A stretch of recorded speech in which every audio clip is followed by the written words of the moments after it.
Vivimos en una sociedad de consumo, nuestras vidas giran en torno a tiendas, supermercados y nuevas experiencias. A menudo se nos describe como irreflexivos, obsesionados con el yo, narcisistas y vanidosos, levantando castillos personales de consumo sobre necesidades que no siempre son reales.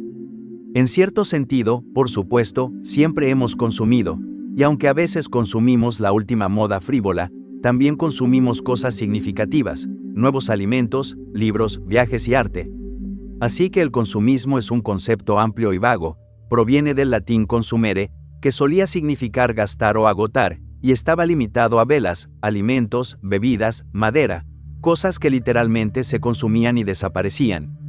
Pero es evidente que, a lo largo del período moderno, y de manera creciente, a partir de la década de 1950, algo ha cambiado.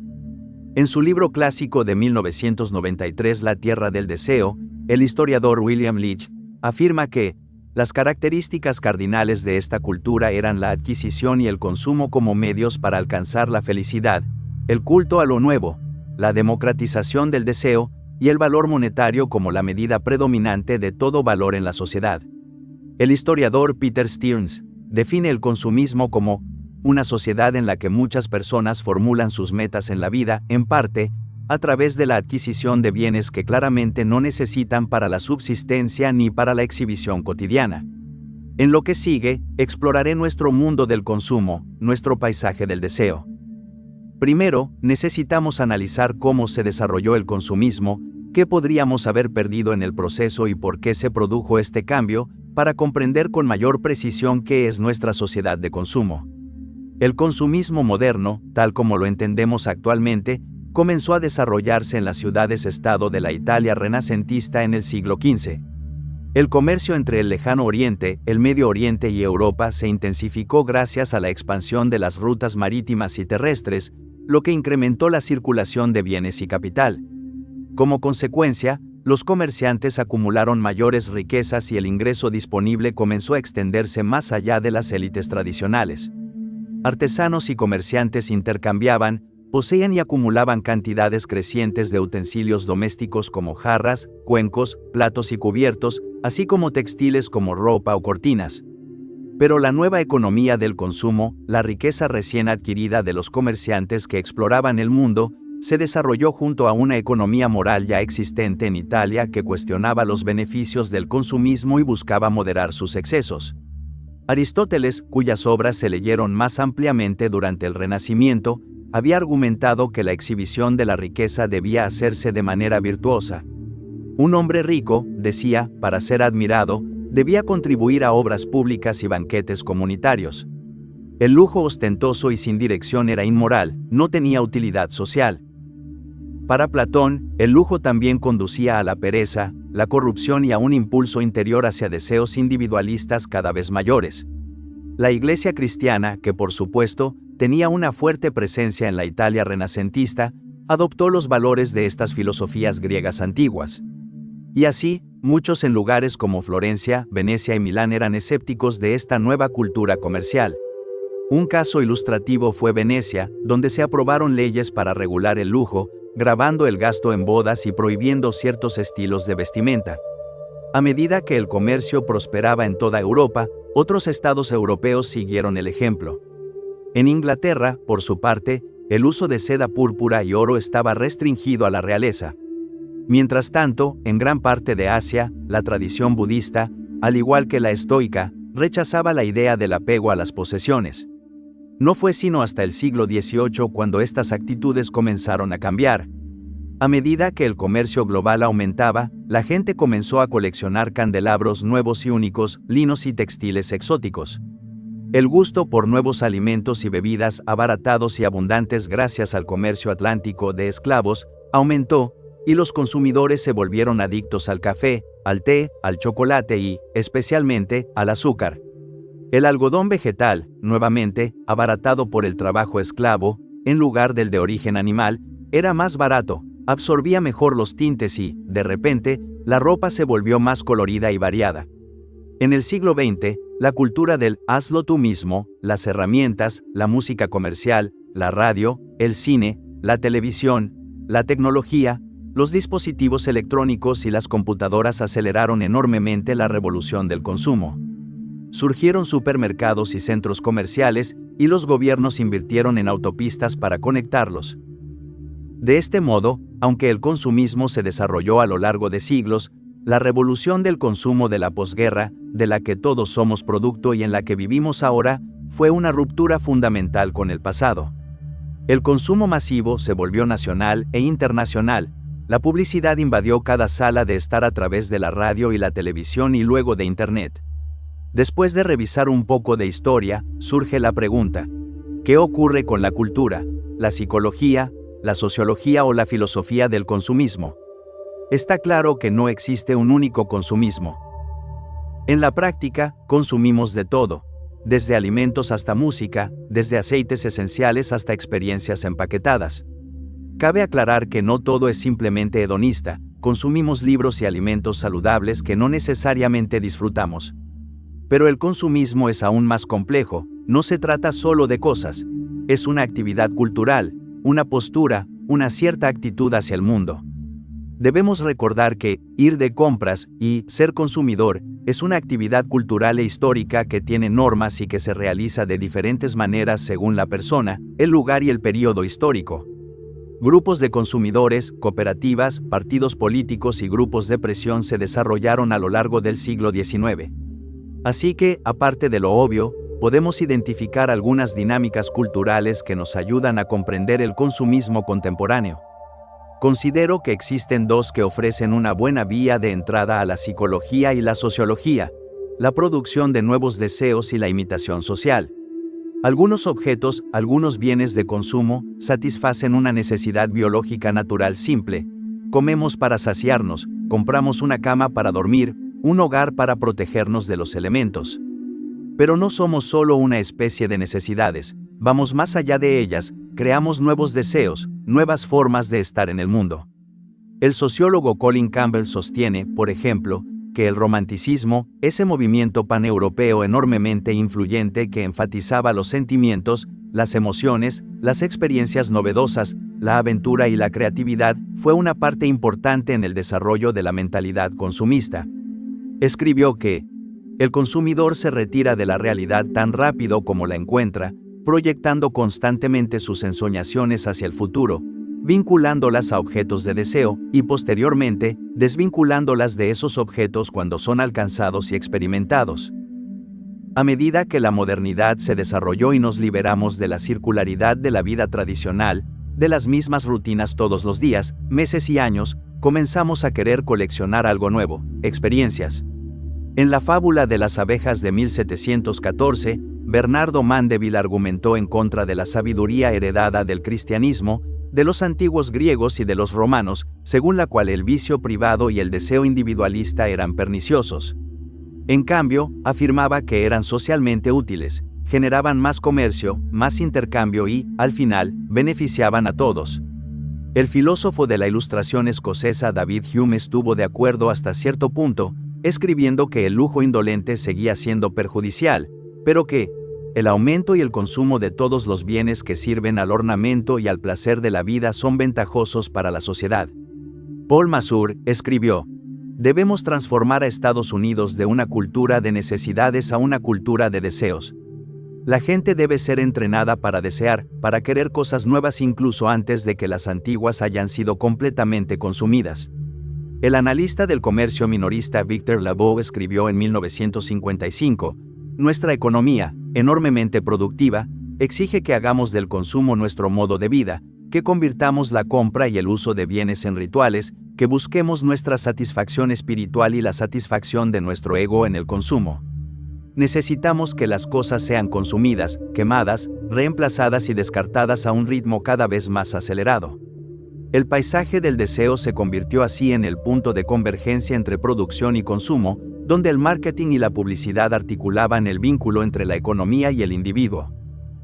Como señala el filósofo Jean Baudrillard en su obra clásica La sociedad de consumo, los héroes de la producción, colonizadores, exploradores, fundadores, industrialistas, dieron paso a los héroes del consumo, celebridades, príncipes dorados y estrellas del deporte, Figuras destacadas que vestían los diseños más recientes y conducían los autos más llamativos. Pero no consumimos solos, no inventamos nuestros deseos de manera independiente. Esas figuras, los héroes del consumo, y nuestra vida social en general proporcionan modelos para la imitación. Somos una especie inherentemente social. En las antiguas cortes reales de Europa, adoptar estilos llamativos distinguía a uno de sus competidores. Actualmente, las celebridades y los modelos marcan tendencias, pero todos queremos ir un paso por delante del resto. En 1899, el sociólogo Thorstein Veblen acuñó el término consumo conspicuo para describir el fenómeno de las clases altas de comprar, exhibir y vestir bienes de lujo con el fin de distinguirse de sus pares. En 1950, el economista Harvey Levenstein adaptó la idea del consumo conspicuo. Observó que no solo los ricos adoptaban nuevos estilos para diferenciarse, sino que las clases medias los imitaban para intentar mostrar estatus social.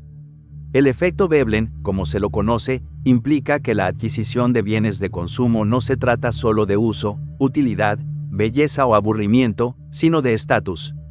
El valor del bien no está determinado por su utilidad, sino por el valor social de exhibirlo.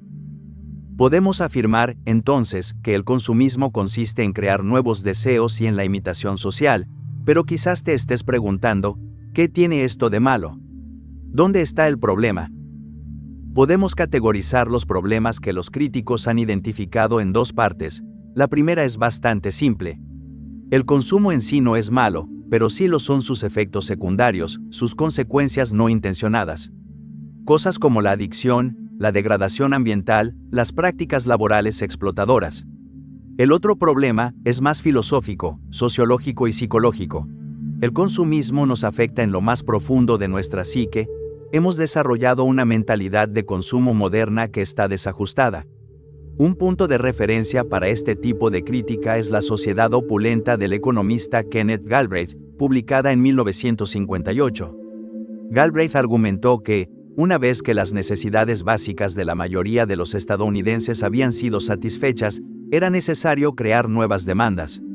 El crecimiento requería consumo y, por lo tanto, era tarea de los capitalistas crear constantemente nuevos deseos para mantener a la gente corriendo en círculos. Galbraith sostuvo que nuestra sociedad de posguerra estaba adicta al consumo, a expensas de los problemas sociales y políticos. En una sociedad de consumo dominada por la industria, el crecimiento es el objetivo central. Existe, decía, un proceso inherentemente inestable de creación de deuda del consumidor, a medida que las personas pedían prestado cada vez más mediante tarjetas de crédito. El enfoque en los bienes privados producía opulencia privada y miseria pública, ya que las personas se volvían más hedonistas y descuidaban sus comunidades, la sociedad civil y el medio ambiente. Podemos entender esto como una crítica dentro de la tradición de lo que a menudo se ha llamado alienación. Los argumentos y definiciones de la alienación han adoptado muchas formas, pero su comprensión popular más accesible es que compramos cosas que no necesitamos, vendidas por anuncios que no queremos ver, que nos hacen desear cosas que debemos desear, en una sociedad adictiva que distorsiona y devalúa nuestras verdaderas necesidades. Muchos filósofos de la Ilustración sostuvieron que podíamos situarnos aparte del mundo, racionalizarlo, calcularlo lógicamente y ver las cosas de manera objetiva. Este cambio reforzó nuestra creencia equivocada de que podíamos simplemente controlar el mundo que nos rodea, que podíamos manipular, recolectar y examinar objetos, y como consecuencia, bienes de consumo. Por supuesto, sabemos que esto es un error. Las cosas ejercen un efecto sobre nosotros, y el mundo que nos rodea nos influye.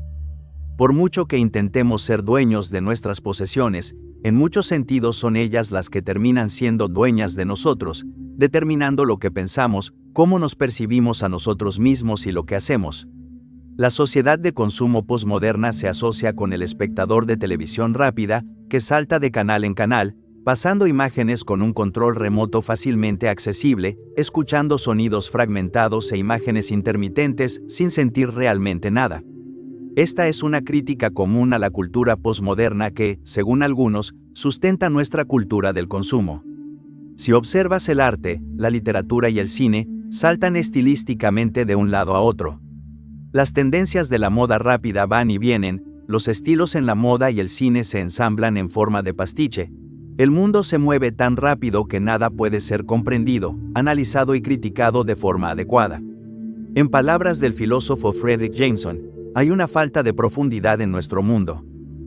Nuestros deseos no son simplemente biológicos, personales o individuales, ni están basados únicamente en el valor de uso, la utilidad o en el valor de cambio, sino que son socialmente construidos. Estamos codificados para desear socialmente en función de los otros, y esto determina cómo pensamos. Este impulso se relaciona con la teoría del consumo conspicuo de Veblen: queremos destacarnos, separarnos socialmente. Baudrillard llama a esto una dialéctica del conformismo y la originalidad. Queremos conformarnos, ser parte del grupo, y al mismo tiempo ser originales, destacarnos fuera del grupo. Existe, dice Baudrillard, cierta necesidad del individuo de diferenciarse, como un elemento más dentro del repertorio de las necesidades individuales, que se alterna con la necesidad opuesta de conformarse. En conclusión, existen dos críticas principales al consumismo. La primera se centra en la alienación y lo psicológico, a una falta de profundidad donde todo es superficie, todo se mueve demasiado rápido y, según muchos, estamos desconectados de nuestras verdaderas necesidades y del valor real de los objetos y bienes. Esta es una crítica humanista, centrada en nosotros. La segunda crítica es más simple y directa. El consumismo está destruyendo el planeta y el medio ambiente. Ambas críticas pueden entenderse como diferentes facetas de la misma falta de profundidad, y quizá plantear cuál es el opuesto de esa falta de profundidad nos ayude a orientarnos mejor.